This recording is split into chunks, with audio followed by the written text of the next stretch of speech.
야간요에 대해서 설명을 드리면 적어도 밤에 한 2번 이상, 특히 이제 야간요가 연세가 많은 분들한테서 잘 생기시는데, 술은 우리가 이제 일단 기본적으로는 전립선 증상을 좀 더 나빠지게 하는 효과가 있고, 이 뇌에서 이 항이뇨 호르몬 분비가 떨어지기 때문에, 하지만 굉장히 조심해서 써야 되는 게 갑자기 픽 쓰러지는 낙상 같은 걸 한다든지 생활 습관 교정하는 게 아주 중요해요. 그렇게 해야지만 야간요를 잡을 수가 있습니다. 제가 그 문제를 잘 해결해 드리겠습니다. 지식의맛 시청자 여러분 안녕하세요. 저는 비뇨의학과 전문의 김명이라고 합니다. SNU 건전 비뇨의학과에서 진료를 하고 있고요. 저희 건전 비뇨의학과의 건전은 건강한 전립선이라는 뜻입니다. 야간요 이러면 잘 모르시는 분들이 있어서 야간요에 대해서 설명을 드리면, 밤에 소변 때문에 자꾸 깨게 되는 현상을 야간요라고 해요. 교과서에 있는 정의에서는 밤에 소변 때문에 한 번 이상 깨면 야간요가 있다라고 정의를 하는데요. 실제로 밤에 한 번 깨는 분들은 꽤 많으시거든요. 소변 때문에 밤에 한 번 깬다고 바로 치료에 들어가지는 않고요. 한 치료를 해야 되는 야간요라고 생각을 하면 적어도 밤에 한 2번 이상, 이제 야간요가 연세가 많은 분들한테서 잘 생기시는데, 잠도 깊게 잘 못 주무시고 또 한 번 잠에서 깨면은 다시 잠들기가 어려운 경우가 많습니다. 그래서 밤에 충분한 이제 수면을 확보를 하지 못하고 다음날 이제 지장을 줘요. 낮에 이제 존다든지 낮에 이제 컨디션이 떨어진다든지 이런 영향을 주기 때문에 삶의 질에 나쁜 영향을 미치는 그런 소변 증상이라고 할 수 있습니다. 전립선 비대증이 있는 경우에도 많이 생기는데요. 우리가 이게 전립선 비대증하고 전립선 암하고는 사실 증상 가지고 잘 구분을 할 수가 없어요. 우리가 뭐 야간요가 있는 중년 이상의 남성이면 전립선 비대증 때문에 그렇다라고 생각을 할 수가 있지만, 그런 분들을 좀 자세히 조사를 해보면 의외로 이제 증상이 비슷한 전립선 암 같은 게 진단이 되는 경우는 있기 때문에, 소변 불편 증상이 있는 중년 이상의 남성들이면 적어도 한 번 정도는 병원에 들려서 검진을 해보시는 게 안전합니다. 야간요로 찾아오는 분들의 연령대는 사실 그렇게 큰 변화는 없습니다. 주로는 이제 연세가 많으신 분들이 저를 찾아오는 경우가 많고요. 전립선 문제로 비뇨기과를 찾아오시는 분들의 연령은 조금 주는 경향이 있어요. 백설 논문 봤죠? 야간요를 포함한 그런 이제 소변 증상이 좀 불편한 게 있으셔서 점검차 저를 찾아오셨는데, 전립선 상태가 괜찮은지 이런 기본 검진을 했고, 기본 검진에서 또 전립선 상태는 나이에 비해서는 그래도 많이 건강하신 편이셔서 연세대과에서 인위적인 약 같은 건 제가 별로 사용하진 않았고, 밤에 깨는 걸 줄이기 위해서 저녁 시간에 뭐 물 드시는 것만 좀 줄이시면 좋겠다 이렇게 조언을 드렸는데, 그러고 나서 증상이 많이 좋아지신 그런 경우였습니다. 야간요라는 게 원인은 딱 뭐 때문이다 이렇게 한 가지로 설명하기는 어렵고, 그게 상식적으로 생각을 하면 돼요. 첫 번째로는 우리가 잠을 깊게 못 자면 조금만 소변이 마려워도 소변이 깨지겠죠. 두 번째로는 밤사이에 만들어내는 소변량이 많아지면 이제 만들어진 소변을 배출을 해줘야 되니까 그것 때문에 소변을 좀 많이 보게 되는 거죠. 술은 우리가 이제 일단 기본적으로는 전립선 증상을 좀 더 나빠지게 하는 효과가 있고, 또 술은 또 물의 일종이기 때문에 그걸 저녁 시간대 특히 드시면은 밤에 이제 소변량이 많이 만들어지고 전립선 증상이 심해져서 야간요가 당연히 심해지게 되고요. 카페인은 이제 각성 작용이 있으니까 잠을 깊이 못 자게도 하고, 이제 이뇨 효과가 있기 때문에 소변을 많이 만들어내요. 저녁 시간에 드시는 카페인은 야간요에 아주 안 좋습니다. 밤에 깨는 게 많이 불편하신 분들은 저녁 시간대 술, 커피만 줄이셔도 깨는 횟수가 많이 주는 분들이 있습니다. 또 여성분들은 하나를 더 추가로 생각을 하려면, 남성분들 같은 경우에는 그 두 가지 원인에다가 하나를 생각하면 전립선 문제고, 여성분들은 전립선이 없는 대신에 방광 기능이 좀 나빠져 있는 분들이 있어요. 방광이라는 게 쉬운 말로 오줌보라 그러잖아요. 오줌보는 정상적으로 소변이 찰 때는 소변을 저장하면서 참아주는 기능을 하고, 소변이 다 찼을 때는 이걸 잘 짜주는 기능을 해야 되는데, 과민성 방광이라 그래서 소변이 이제 저장되는 동안에 참아주는 기능이 좀 떨어져 있는 분들이 있어요. 그러면 한 번에 모아서 보는 소변량이 줄어들기 때문에 밤사이에 소변이 조금만 차도 깨서 소변을 보러 가고 싶은 신호가 오기 때문에, 과민성 방광이 있는 분들이 밤에 또 깨서 여러 번 소변을 보게 되는 경우가 있습니다. 우리가 이제 밤에 깨는 증상을 좋아지게 하기 위해서 약들을 잘 선택을 해서 약을 꾸준히 드시는 것도 중요하지만, 그보다 먼저 야간요가 생길 수 있는 원인에 대한 생활 습관 교정하는 게 굉장히 중요해요. 아까 야간뇨가 밤에 만들어지는 소변량이 많아지고 밤에 잠을 깊이 못 자서 야간뇨가 생긴다고 그랬기 때문에 그걸 반대로 하시면은 야간뇨를 줄일 수가 있어요. 제일 중요한 거는 이제 저녁 식사 시간 이후에 주무시기 전까지 물 드시는 양을 줄이시는 게 좋고요. 저도 이제 진료를 보다 보면은 어르신들한테 저녁에 이제 물 좀 적게 드세요 이러면은 두세 분 중에 한 분은 나는 물을 전혀 안 먹어 이렇게 얘기하시는 분들이 있어요. 제가 그런 분들한테 항상 말씀드리는 게 아버님 저녁 드실 때 국찌개 드시죠. 국찌개는 다 물이에요. 국찌개는 짜니까 국찌개 드시고 나서 물 더 드시죠. 그 다음에 저녁 드시고 나서 가족들하고 과일 드시잖아요. 과일도 물이고 아버님 혈압약, 당뇨약 드실 때 물도 드시고 친구도 오래간만에 만나면 저녁에 약주도 하시죠. 보통 이제 젊은 분들은 그걸 다음날 아침에 소변을 보는데 야간뇨가 있는 분들은 그걸 밤사이에 다 나눠서 봐야 된다. 이렇게 생각을 하시면 되니까 밤에 일어나서 깨기 싫으면 저녁 시간대부터 자기 전까지는 최대한 물 드시는 양을 줄이시는 게 중요하고 두 번째로는 잠을 깊게 자는 게 중요해요. 요즘 뭐 어르신들 보면 유튜브 되게 좋아하시거든요. 그래가지고 잘 때 꼭 유튜브 틀어놓고 주무시는 분들이 있어요. 그러면 절대 잠을 깊게 못 주무시거든요. 그래서 주무실 때는 핸드폰 꼭 멀리 두시고 커튼 같은 거를 두꺼운 걸 써가지고 빛을 완전히 차단한 그런 조용한 방에서 주무시는 게 좋고 그 다음에 취침 시간 직전에는 너무 이제 과식을 안 하는 게 좋습니다. 이게 배가 너무 부대끼면은 잠을 깊이 못 주무시니까 과식 안 하시는 게 좋고 또 자기 전에 이제 가벼운 운동 같은 거 하시면은 몸이 적당히 피곤해져서 잠을 깊이 주무실 수가 있어요. 이런 내용들을 다 우리가 수면 위생 관리라고 그러는데 그런 수면 위생 관리를 철저하게 해서 잠은 깊게 주무시게. 이게 소변 만들어지는 양을 줄이고 밤에 잠을 깊게 잘 수 있게 하면 기본적으로는 야간뇨에 큰 도움을 받으실 수가 있어요. 그리고 뭐 비뇨기과나 병원에서 처방을 해주시는 약 드시는 것도 중요하지만 약을 드시는 것과 동시에 생활 습관 교정하는 게 아주 중요해요. 그렇게 해야지만 야간뇨를 잡을 수가 있습니다. 약 쓰는 팁을 얘기를 해야 될 것 같은데 약이 이제 주로 두 가지 방향이에요. 하나는 기본적인 소변 증상을 개선시켜주는 약이 있고 하나는 이제 소변 만들어지는 양을 줄여주는 항이뇨 호르몬제라는 약이 있는데 이 약을 상황에 맞게 잘 선택을 해야 돼요. 이제 환자가 밤에 여러 번 깬다 이러고 왔을 때 꼭 확인해야 되는 게 여러 번 깨서 보는 소변의 양이 많은지 적은지를 확인을 해야 돼요. 우리가 간단하게는 물어볼 수가 있죠. 밤에 여러 번 깨신다 그러셨는데 그때 화장실 가셔가지고 소변 보시는 양이 많아요? 적어요? 이렇게 물어보면은 가서 보면 한 번에 되게 많이씩 봐 이러는 분도 있고 그 가서 소변을 보면 그 양은 별로 없어 이렇게 말씀하시는 분들이 있어요. 우리가 그거를 정의상으로는 야간뇨, 야간 단뇨로 나눌 수가 있습니다. 야간 단뇨는 소변 양도 많은 걸 야간 단뇨라고 그래요.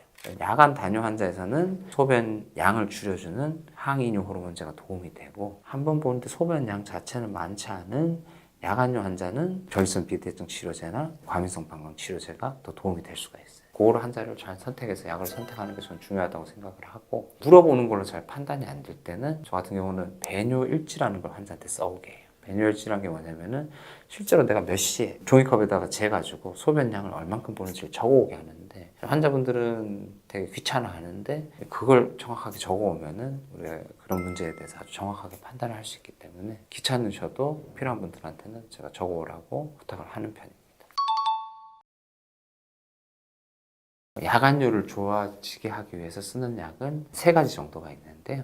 첫 번째로는 아까 우리가 전립선 문제가 야간뇨의 원인이 될 수 있다고 그랬기 때문에 전립선 비대증 치료제, 알파 차단제 같이 소변 나가는 출구를 넓혀줘서 전립선 비대에 의한 증상을 좋아지게 하는 약이 야간뇨 개선에도 좀 효과가 있을 수가 있고요. 두 번째, 아까 여성분들 같은 경우에 방광이 이제 과민성 방광이 있으신 분들 방광을 안정화시켜주는 약제를 사용을 하면 소변을 참아주는 용적이 좀 늘어나기 때문에 야간뇨를 줄여주는 그런 효과가 있습니다.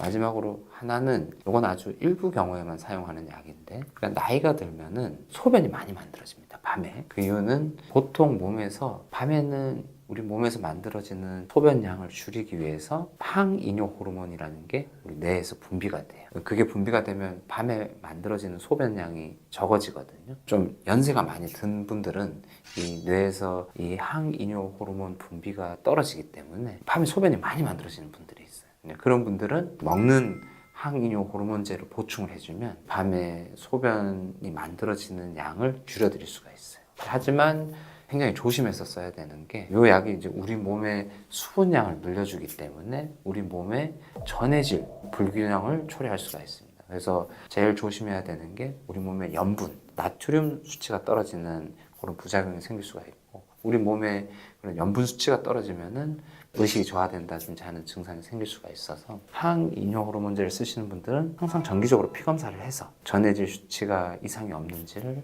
잘 모니터를 하면서 약을 쓰셔야 됩니다.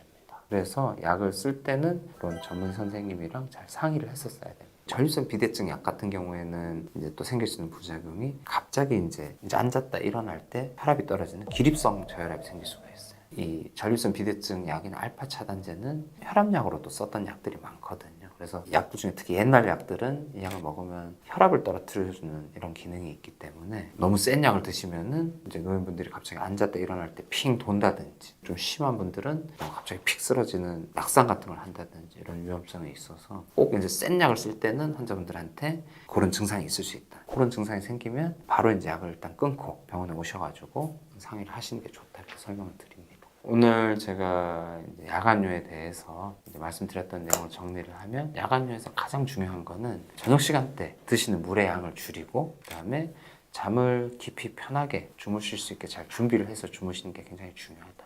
그 두 가지만 하셔도 많은 분들이 야간뇨가 좋아지실 수가 있거든요. 그렇게 해봤는데도 좀 만족하지 못한다 이러시면 그때 저 찾아오시면 제가 그 문제를 잘 해결해 드리겠습니다. 응급실에 가서 이제 소변줄 넣고 이제 뭐 소변을 이제 바깥으로 빼줘야 돼요. 이제 소변이 잘 안 나오는 상태가 확인이 됐는데 전립선에 좋은 음식들은 다 정해져 있거든요. 어떤 유명한 비뇨기과 선생님은 뭐 토마토를 숨 쉬듯이 마셔라. 저도 뭐 그 의견에는 아주 동의를 합니다. 토마토를 생으로 드시는 것보다는 토마토를 매번 조리해서 먹는 게 귀찮으신 분들은 익혀서 드시는 게 생으로 드시는 것보다는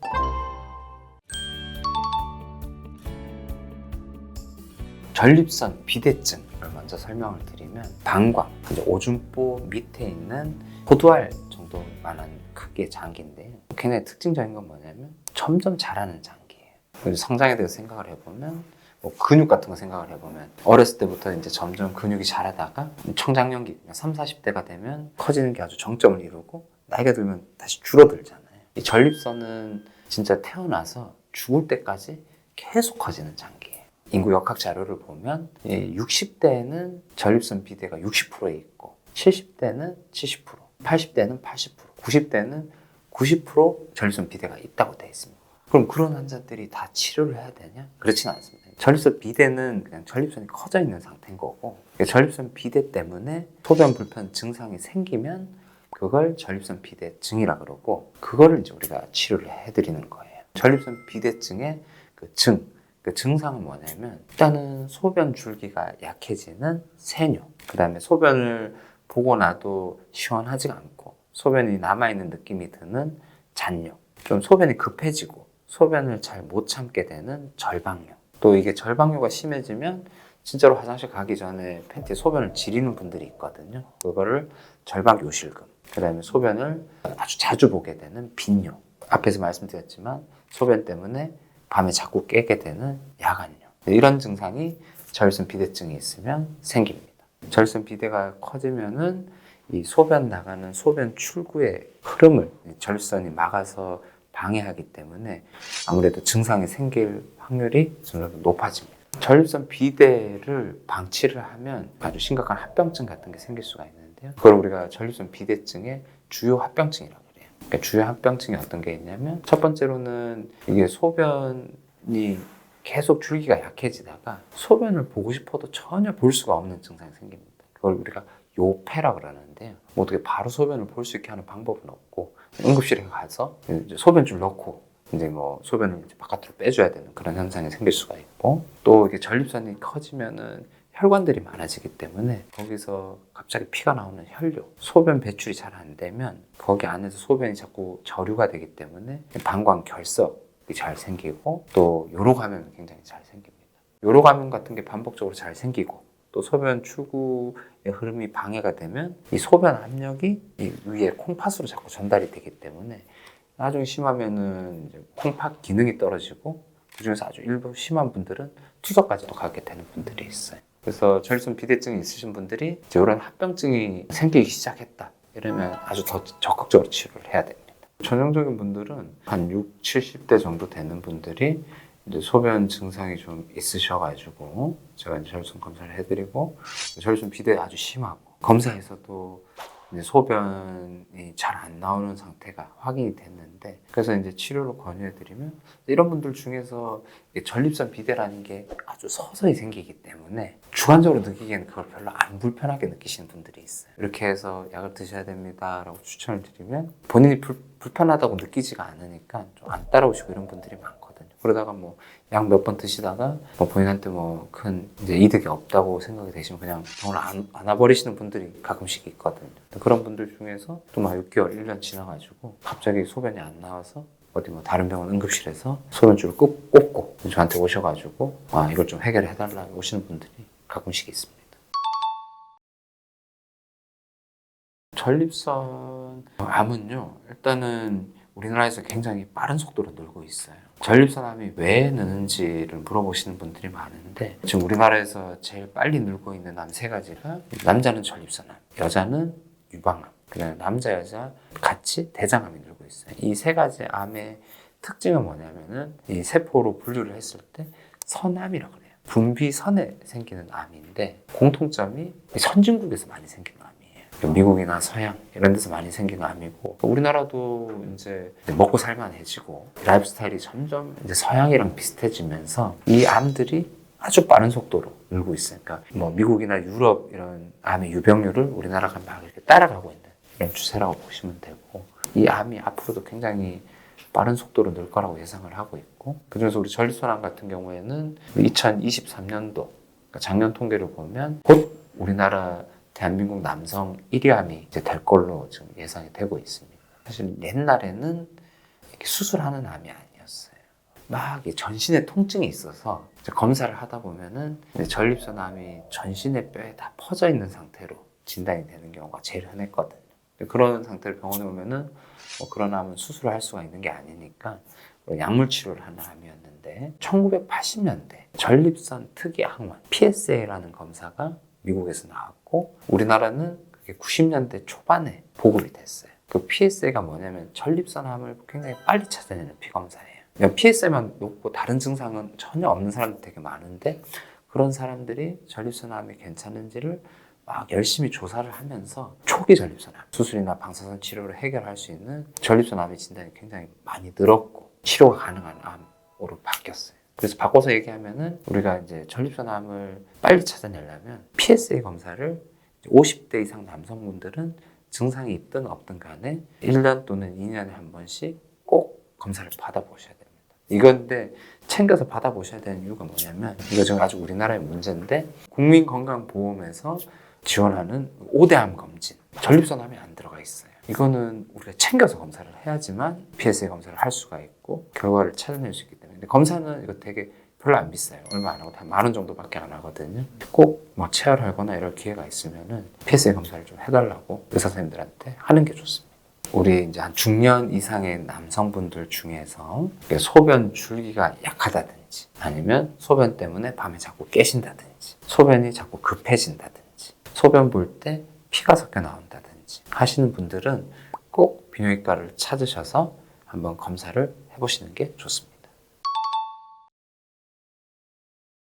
전립선에 좋은 음식들은 다 정해져 있거든요. 정해져 있는데 그걸 정리해서 말씀드리면 토마토가 전립선에 좋다는 말씀은 거의 다 알고 계실 거예요. 뭐 어떤 유명한 비뇨기과 의사 선생님은 뭐 토마토를 숨 쉬듯이 마셔라 이렇게 얘기하시는 분이 있는데 저도 뭐 그 의견에는 아주 동의를 합니다. 토마토는 연구를 보면 자주 먹고 많이 먹을수록 전립선암 예방 효과가 있다고 되어 있고요. 거기다가 한 가지 더 팁을 드리면은 전립선이 좋아질 목적으로 토마토를 드시는 분들은 토마토를 생으로 드시는 것보다는 꼭 조리를 해서 익혀 드시는 게 좋습니다. 토마토에는 라이코펜이라는 성분이 들어있고 이 라이코펜 성분이 전립선을 좋아지게 하는데 큰 역할을 하는데요. 이 라이코펜이 우리 몸에 흡수가 잘 되려면 토마토가 이제 열이 가해서 조리된 상태가 됐을 때 토마토에 있는 라이코펜이 우리 몸에 흡수가 잘 됩니다. 스파게티 소스 같이 토마토를 조리를 해서 드시는 게 더 흡수가 잘 되고요. 토마토를 매번 조리해서 먹는 게 귀찮으신 분들은 전자레인지에 데워가지고 익혀서 드시는 게 생으로 드시는 것보다는 전립선암 예방에 더 효과가 좋습니다. 그 다음에 이제 제가 환자분들한테 많이 추천드리는 음식은 콩. 콩에는 아이소플라빈이라는 성분이 들어있는데 그 아이소플라빈이라는 성분이 또 전립선암을 예방하는 데 도움이 많이 돼요. 그냥 콩뿐만이 아니고 콩으로 만든 음식, 두부, 두유 이런 것들도 다 이제 전립선암 예방에 도움이 되니까 그런 걸 잘 챙겨 드시면 좋고요. 또 우유로 만든 유가공품, 치즈, 버터 같은 게 전립선암 별로 안 좋은 음식으로 돼 있어서 피하라고 그러는데 우유는 사실은 드셔도 되는데 단백질을 공급하고 싶으신 분들은 두유 드시는 게 굉장히 좋은 습관이 될 수가 있습니다. 그리고 또 좋은 게 녹차가 또 아주 좋습니다. 이 카테킨이라는 성분이 들어있어서 이 카테킨이라는 성분도 전립선암의 진행을 예방하는 데 도움이 되는 걸로 되어 있어서 자주 섭취를 해주시면 좋고요. 근데 이 녹차라는 것도 카페인이 좀 들어있기 때문에 사실 요거를 너무 많이 마시면은 이뇨 효과가 있어서 소변 증상이 조금 나빠질 수가 있어서 소변 증상이 나빠지지 않는 범위 내에서 적당량을 드시는 걸 추천을 드립니다. 그리고 채소 중에서는 십자화가 채소라 그러는데요. 이 이파리 모양이 십자 형태로 되어 있다 그래서 십자화가 채소라 그러는데 가장 대표적인 게 브로콜리 좀 구하기 어렵잖아요. 이 배추도 십자화가 채소예요. 그러니까 배추로 만든 김치 이런 것도 전립선에 굉장히 좋은 음식이니까 잘 챙겨서 드시면 좋습니다. 좀 특이한 음식으로는 카레에 노란 성분을 내는 강황 라는 음식이 있는데 그것도 전립선암 예방에 굉장히 좋은 음식으로 되어 있어서 카레 같은 거 많이 드시면은 전립선암 예방하는 데 도움이 되고요. 버섯도 전립선암 예방에 도움이 돼요. 근데 제가 버섯 이렇게 말씀드리면 자꾸 환자분들이 와서 이게 차가버섯이 좋나요? 이렇게 물어보시는 분들이 많은데 이게 차가버섯 같이 이렇게 비싼 그런 약재 버섯 말고 늘 이렇게 밥 반찬으로 먹을 수 있는 팽이버섯, 능이버섯, 느타리버섯 이런 게 다 전립선에 좋거든요. 그런 거 잘 챙겨 드시면 돼요. 이게 차가버섯이 이제 러시아 이런 데 아주 추운 지방에서 나는 그런 버섯인데 그쪽 지방이 이렇게 민간요법으로 암 이런 걸 예방하는 효과가 있다 이런 걸 믿는 사람들이 많아서 많이 먹었고 한국에 상품처럼 들어온 거죠. 암 진단받고 이런 환자들은 마음이 많이 약해져 있는 상태이기 때문에 이게 뭐가 좋다 이러면은 아주 또 솔깃해가지고 그런 걸 막 열심히 먹으려고 노력하는 분들이 많은데 논문을 찾아보고 아는 한에는 차가버섯이 암 치료나 암 예방에 특이할 만한 효과가 있다고 돼 있지는 않고요. 밥 반찬으로 먹을 수 있는 버섯도 충분히 비슷한 효과를 낼 수 있는 것들이기 때문에 굳이 그런 비싼 버섯을 이렇게 어렵게 구해가지고 드실 필요가 없어요. 또 우리가 그런 외국에서 들어오는 약재들은 유통 과정에서 농약이라든지 위생이라든지 이런 게 어떻게 지금 보관 관리가 됐는지 전혀 알 수가 없기 때문에 그런 걸 먹는 것 자체가 건강에 더 해로울 수도 있다.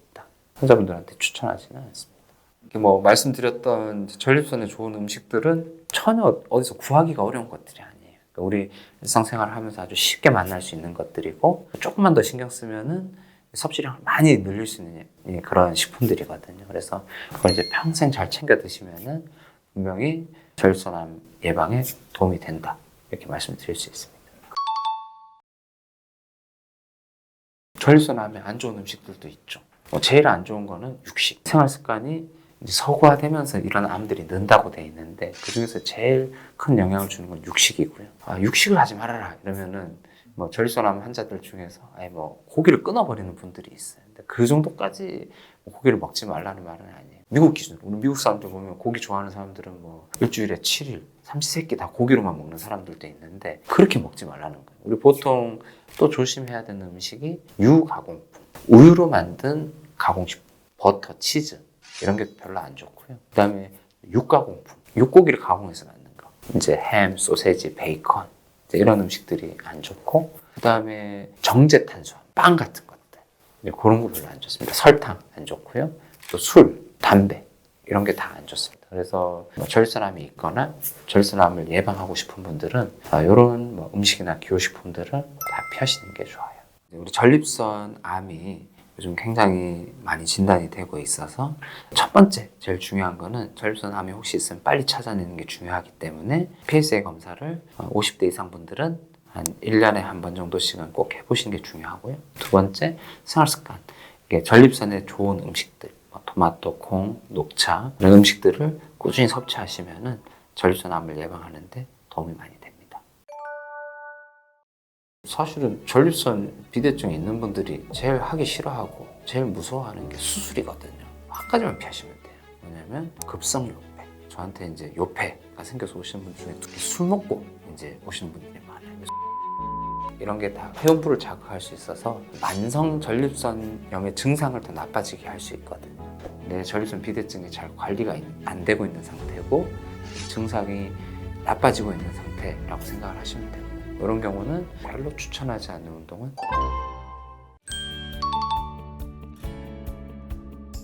전립선 비대증으로 오시는 분들은 기본적으로 한 60, 70대 이렇게 이상 분들이 많은데 저한테 전립선 문제가 있다라고 생각을 하고 오시는 분들의 연령이 조금 젊어지는 경향은 있어요. 그 원인은 제가 한 2가지 정도 때문이라고 생각을 하는데요. 하나는 요즘 이제 인터넷이나 이제 이런데 전립선 비대증이라든지 소변 증상이라든지 이런 정보들이 많이 노출이 되니까 소변 불편 증상이 있으신 분들이 검색을 먼저 해봐요. 검사를 먼저 해보고 증상이 비슷하니까 나는 이게 전립선 문제가 있을 거야 라고 생각을 하시고 젊은 분들도 저를 찾아오시는 분들이 많고요. 또 두 번째는 우리가 이제 젊은 분들이 건강검진을 많이 해요. 직장이라든지 이런 데서 건강검진을 많이 하는데 사실 아까 말씀드렸던 그 전립선 특이항원 PSA 검사는 국제적으로 50세 이상에서 해보는 거를 추천하는 검사거든요. 30, 40대 이렇게 젊은 분들도 이제 건강검진을 하다 보면 그런 검사에 노출이 되고 그런 검사를 했던 분들이 또 의외로 이제 검사 결과가 비정상으로 나오는 분들이 있어요. 그런 분들은 또 걱정을 하면서 또 저한테 찾아오시는 분들이 있기 때문에 아주 옛날에 비해 가지고는 본인이 전립선 문제가 있다고 생각을 하고 비뇨기과를 찾아오시는 젊은 분들 비중은 꾸준히 늘고 있어요. 사실은 전립선 비대증이 있는 분들이 제일 하기 싫어하고 제일 무서워하는 게 수술이거든요. 수술을 피할 수 있는 방법을 말씀드리면 될 것 같아요. 수술 뭐 요즘에 뭐 많이 간단해지고 이랬지만 대부분 어르신들 보면 수술하자 그러면 거의 돈 내고 도망가시고 이런 분들이 많거든요. 그걸 피하려면은 한 가지만 피하시면 돼요. 뭐냐면 급성 요폐. 급성 요폐가 생기면 대부분의 경우 이 문제를 수술로 해결을 해야 되거나 아니면 지금 한 번은 소변을 볼 수 있게 넘어간다 그래도 조금 시간이 지나면 결국 또 막혀가지고 수술까지 가는 분들이 많거든요. 그래서 급성요폐가 있는 분들 수술까지 안 가게 하려면 첫 번째로는 약을 조심해야 됩니다. 그 중에서도 특히 감기약. 전립선 비대증 있는 분들 중에서 감기약 먹고 갑자기 소변이 막혀서 저한테 오신 분들이 되게 많아요. 이 감기약 성분 중에서 전립선을 붓게 하는 그런 성분이 있기 때문에 그런 약을 딱 먹어버리면은 갑자기 소변이 막혀가지고 병원에 오게 되는 그런 분들이 있어요.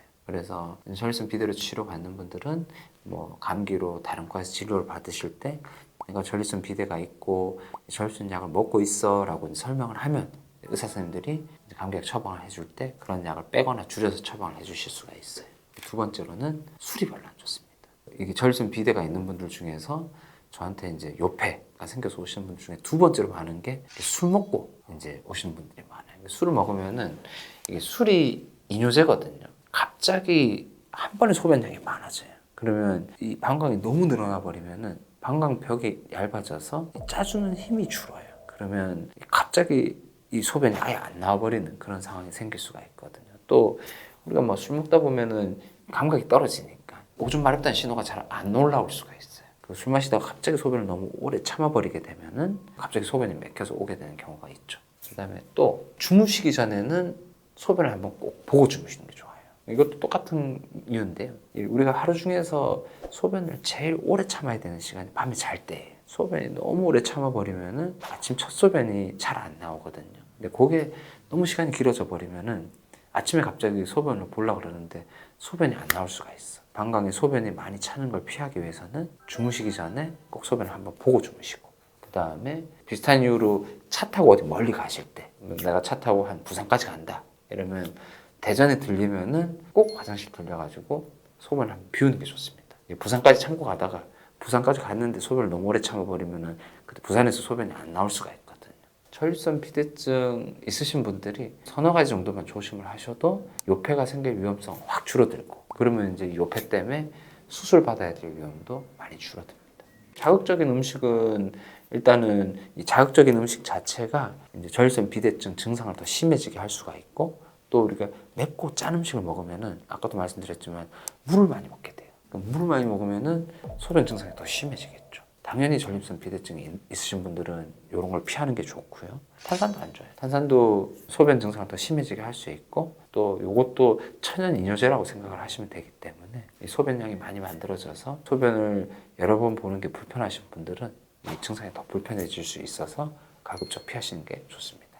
바지는 이제 우리가 이제 전립선 비대증 이런 분들보다는 좀 젊은 분들 중에서 만성 전립선염이 있으신 분들, 너무 타이트한 팬티나 타이트한 바지, 그 다음에 의자에 너무 오래 앉아 있는 거, 자전거 타기, 이런 게 다 회음부를 자극할 수 있어서 만성 전립선염의 증상을 더 나빠지게 할 수 있거든요. 그래서 젊은 분들 중에서 만성 전립선염이 있으신 분들은 그런 건 피하시는 게 좋아요. 전립선 비대가 심해지시면은 방광 기능이 소변을 좀 잘 못 참는 쪽으로 바뀌게 되거든요. 그러면은 소변 자체가 이제 굉장히 급해져요. 급해지는 게 아주 심해지면은 빨리 못 가면은 아까도 말씀드렸지만 지리는 증상까지 올 수가 있거든요. 그러면 그런 분들은 뭐 기회가 되면은 소변을 미리 봐버리려고 하는 그런 성향이 생깁니다. 유튜브 이제 영상 보시는 분들 중에서도 그런 분들이 있을 거예요. 어디 전혀 낯선 곳에 가면은 여기 화장실은 어디 있지? 이러고 이제 먼저 찾아놓고 시작을 하시는 분들이 있거든요. 전립선 비대가 심하면은 소변 증상이 좀 급해질 수가 있고, 내가 전립선 비대가 있는데 소변 증상이 좀 급해지고 소변을 잘 못 잡기 시작한다. 그 다음에 밤에 자꾸 깨는 횟수가 는다. 이러면 내 전립선 비대증이 잘 관리가 안 되고 있는 상태고 증상이 나빠지고 있는 상태라고 생각을 하시면 되고, 이런 경우는 꼭 병원에 들리셔서 뭐 약을 쓰고 있는 분들이면 뭐 약을 조정을 하시든지, 아니면 약이 별로 효과가 없을 걸로 판단되면 그 다음 단계 치료, 뭐 수술이나 시술 같은 걸로 바꾸는 걸 생각해 보셔야 되실 수도 있습니다. 전립선 비대는 일반적으로 뭐 신체에 무리가 가지 않으면서 적당하게 할 수 있는 뭐 가벼운 유산소 운동, 걷기, 그 다음에 속보, 그다음에 가벼운 러닝, 그 다음에 가벼운 등산, 이런 유산소 운동들이 전립선 건강을 좋아지게 좀 도움이 되고요. 수영 이런 것도 좋아요. 근데 유산소 운동 중에서 제가 전립선 문제가 있는 분들한테 별로 추천하지 않는 운동은 자전거 타기. 자전거 타기는 자전거 안장이 회음부에 압박을 줄 수가 있기 때문에 그러면 전립선 증상을 더 나빠지게 할 수가 있어서 별로 추천을 안 드리고요. 근데 그런 분들이 있어요. 자전거를 꼭 타야겠다 이렇게 얘기하시는 분들이 있는데, 그런 분들은 꼭 자전거를 타고 싶으면 가능하면 안장을 좋은 걸로 바꿔가지고 전립선에 무리가 안 가게 하고 안장 높이를 잘 조절을 해가지고 페달을 밟을 때 이제 회음부의 압력이 최대한 덜 가게, 그 다음에 꼭 자전거 타실 때 뭐 한 1시간 정도 타시면 중간에 한 5분, 10분 정도 충분히 이제 회음부의 휴식이랑 혈액순환을 보장을 해주시는 게 도움이 됩니다. 오래 앉아 있는 경우도 전립선에 안 좋고요. 근데 우리 젊은 분들이 특히 그런 분들 많아요. 젊은 분들 뭐 직장에서 일하시거나 아니면 공부하시는 분들, 또 좀 연세 있는 분들 중에서 운전 오래 하시는 직업 갖고 계신 분들, 이런 분들은 전립선이 안 좋은 경우가 많고, 전립선이 나빠지는 걸 막아주기 위해서는 가능하면 한 1시간이나 2시간에 한 번 정도씩은 꼭 서가지고 밑에 혈액순환 환기를 시켜주시고, 또 어쩔 수 없이 계속 오래 앉아 계셔야 되는 분들은 우리 뭐 요새 쿠팡 이런 데 가면은 전립선 방석이라 그래가지고 이제 뭐 도넛 모양으로 생긴 방석이라든지 아니면 그 우리 혀부 닿는 부분이 아주 푹신푹신하게 만들어져 있는 방석들이 있는데, 그걸 사용하셔가지고 이제 혀부에 대한 자극을 줄여주시는 게 좋습니다.